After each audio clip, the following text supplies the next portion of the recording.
Hello and welcome to this new video. In the previous video we discussed the life cycle of a session and we implemented the start, end and destroy session features. Today, we want to start implementing the logic to join the session, so we will be in a client-server mode.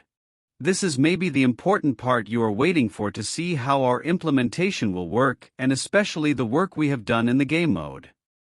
Before we start, we have to check our project configuration in the default engine.ini file, because we are currently implementing lobby sessions. You have to check and be sure that the peer-to-peer socket is enabled for EOS. We see that the driver class name is socket subsystem EOS NetDriver, while the peer-to-peer socket is enabled for another NetDriver. With this configuration, EOS cannot create sockets for players. I don't know why the official EOS configuration is done like this. What we are going to do is to enable the peer-to-peer socket for the NetDriver class used.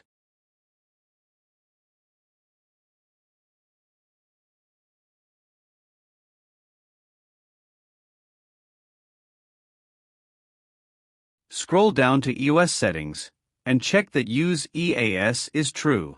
Also use EOS Connect is true.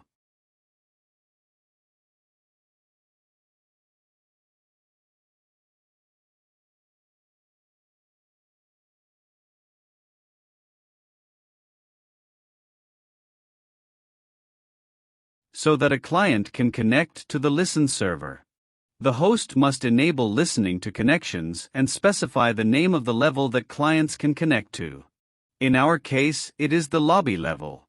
For this, once the session is created, we must start listening for connections. You can do this using the easy OSS function, start listening for connections. This node takes as parameter the level that the host must listen to connections for. Copy the full path of the level. Then paste it into the input. Don't forget to add the name of the level at the end of the path.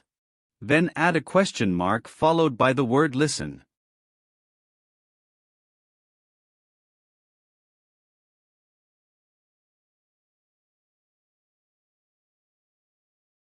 You can alternatively use the console command to start listening for connections.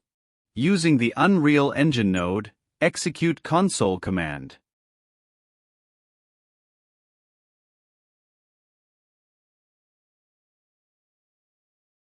If listening starts, then I want to display a message on the screen.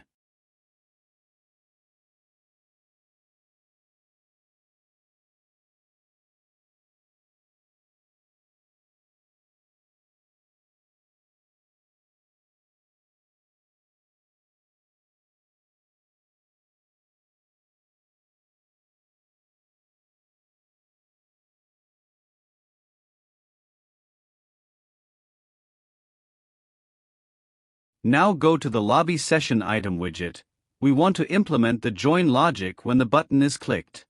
So select the button and add the on-clicked event. To join a session, call the easy OSS task, Join OSS Session. This task takes as parameters the session name to join, the session ID, and the session type that the join script should join.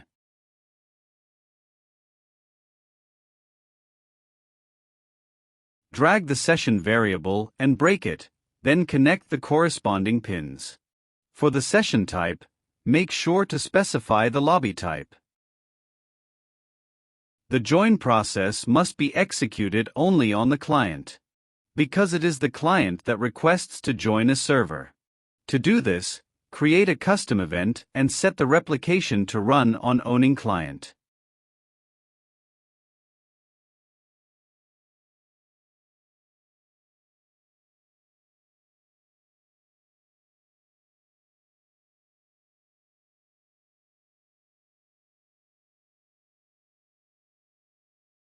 Call the event when the button is clicked.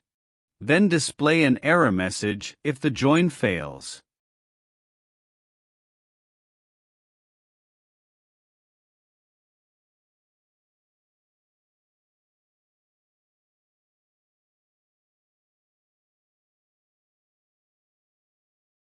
The connect info output represents the URL that the client can use to connect to the server.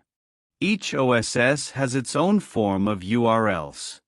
Important: please note that the join script checks if the connect info is resolvable from the client machine. If yes, the task completes successfully and the connect info is returned. Otherwise, the task fails. Now launch 2 instances of the game to test the implementation.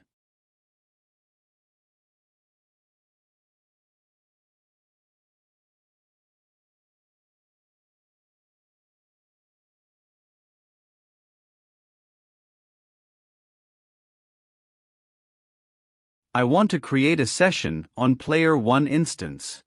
So he will be the host, in other words the listen server. We will see the message "Start listening for connection" displayed on the screen.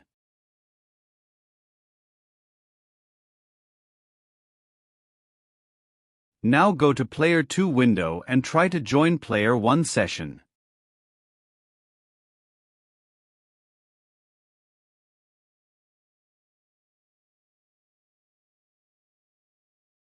You see the join process is executed successfully.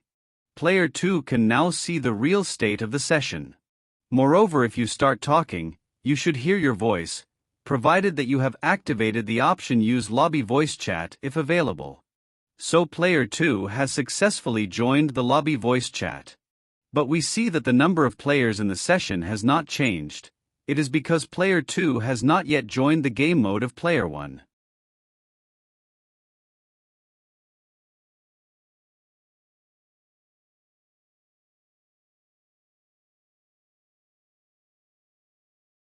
Now go to your portal and look for lobby sessions. You will see that now the session has 2 players.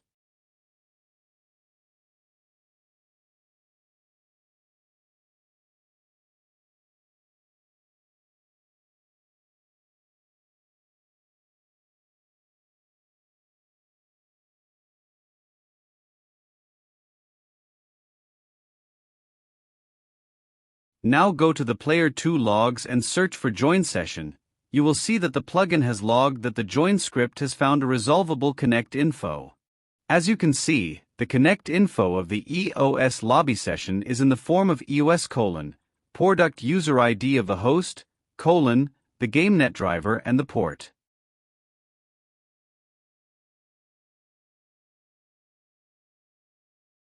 Back in your project, we must now specify to the client to connect to the lobby of the host after the join. To do this, the Easy OSS plugin offers you a function named DoClientTravel, which allows the client to connect to a URL and travel to the game mode of the host. The URL to give to this function is simply the connect info returned by the join task. Don't forget to pass the client's player controller to this function. For the travel type, you have to choose Travel Absolute if you don't want to do a seamless travel. To do a seamless travel, you have to choose Travel Relative and check the seamless box of the node. The main difference is that seamless travel is a non-blocking operation, while non-seamless will be a blocking call. I invite you to consult this link to better understand the difference. Link in the description. Because the seamless travel requires an additional configuration in the project, I want to simply use an absolute travel.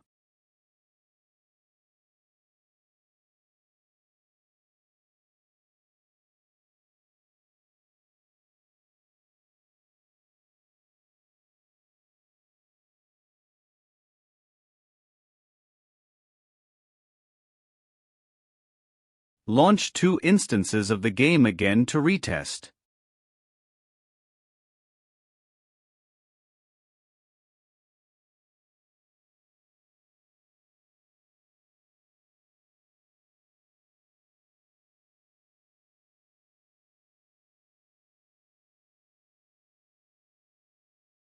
I want to create the session for Player 1, so he is the host, then try to join his session from Player 2 and 3.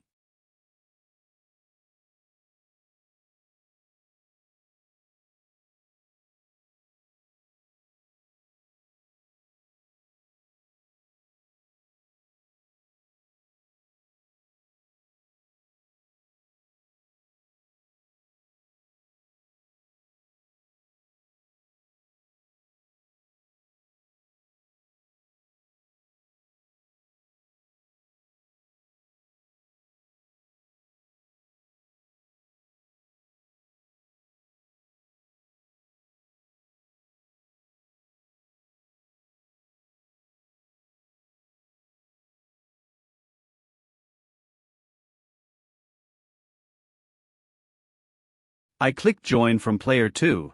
The process is a bit slow because I have multiple instances of Unreal Engine running.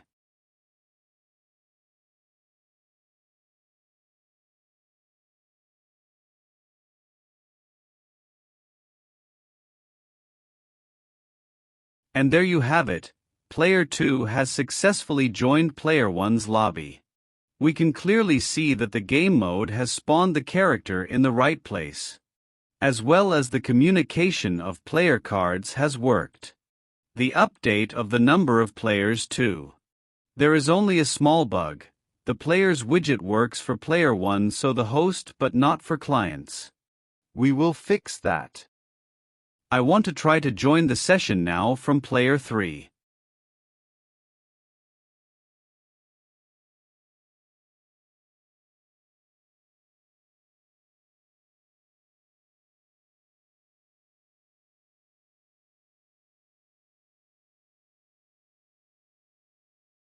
And voila, everything works as expected.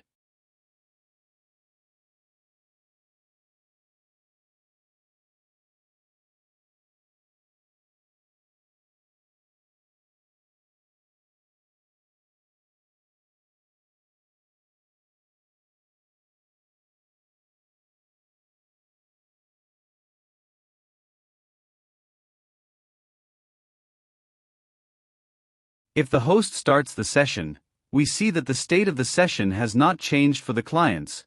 We may have to wait for the OSS to update their cache.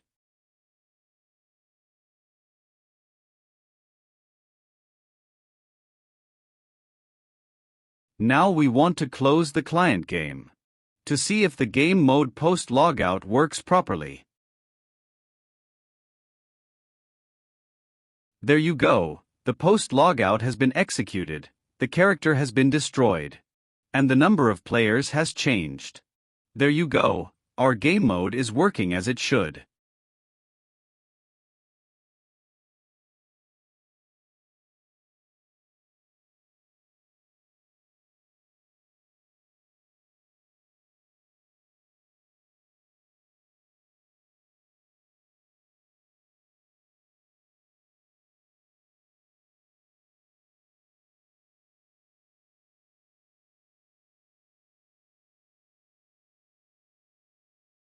Go to your character blueprint.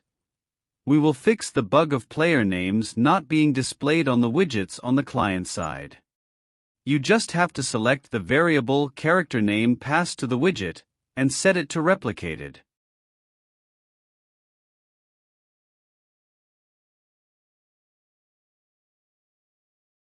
Run a test and check the result.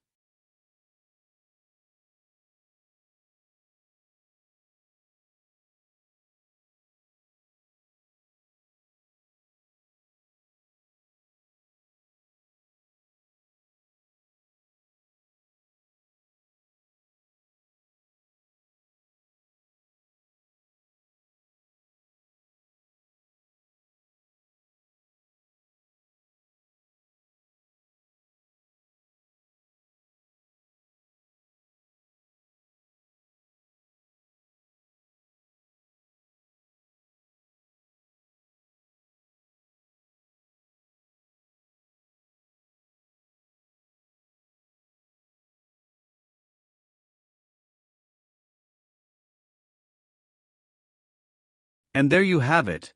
The player's name is now displayed above the characters' heads for the client and the server.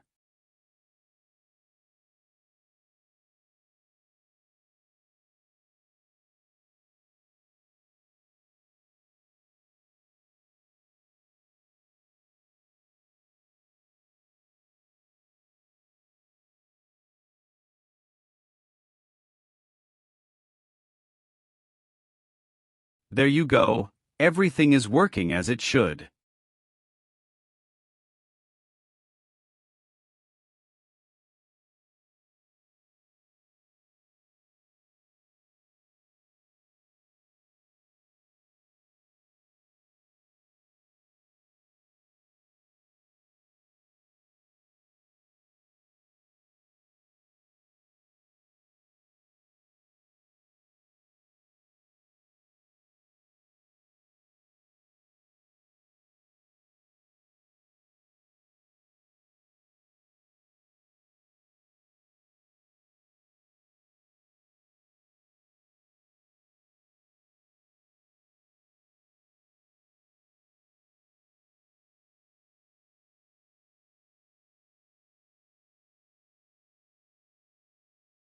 That's all for this video. See you in the next one.